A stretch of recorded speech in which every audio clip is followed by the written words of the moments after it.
در ناحیه میر سعید علی حمدانی ترغیب واسه ماهیت استقلالیت و آزادی، صاحب وطنی و صاحب دولتی ورزش‌های نک ملی خوب به راه مانده شده بخشیده به تجلیل جشن 30 سالگی استقلالیت دولتی جمهوری تاجیکستان با مسئله بنیاد انشاءات معارف و تندرستی، فرهنگ و دیگر مؤسسه‌های اجتماعی، راه‌ها، کارخانه و کارگاه‌های استحصالی، مخصوصاً آباد و زیبا گردانیدن محل زیست، گلگشت و میدان‌ها و دیگر کارهای سازندگی اعتبار اولین درجه می‌دهند.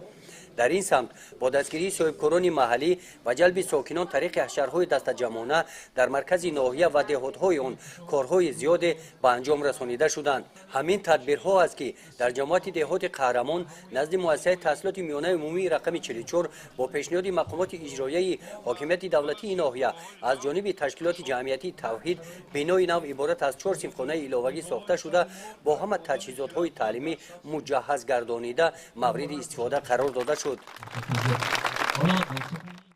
تحت عنوان اکسیای حزبی یکجایی عمل میکنیم در مرکز ناحیه انشاءات اهمیت اجتماعی داشته مرکز خدمت رسانی برای ساکنان عبارت از 2 آشیانه ساخته شده مورد استفاده قرار گرفت.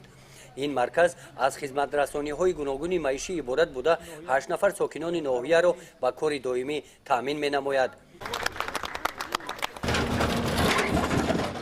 در جماعت دهات مهنت آباد دهه گلستان باشد با تشبوس صاحبکاری محلی مسافه 1 کیلومتر و 800 متر را اسفالت پوش کرده شد.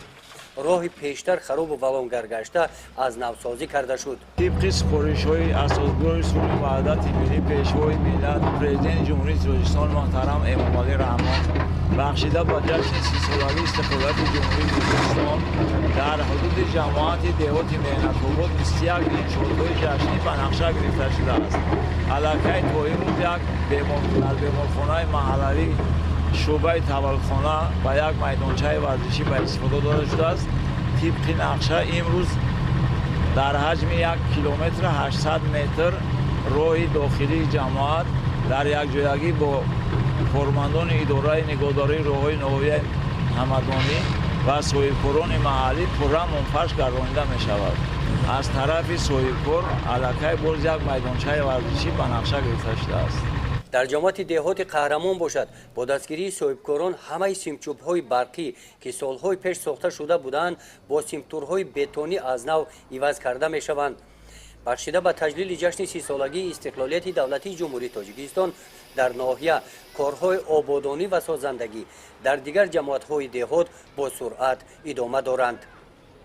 گزارش خواجه نظریف خدای نظر ظهوروف از ناحیه میر سعید علی حمدانی برای برنامه اطلاعاتی نوید.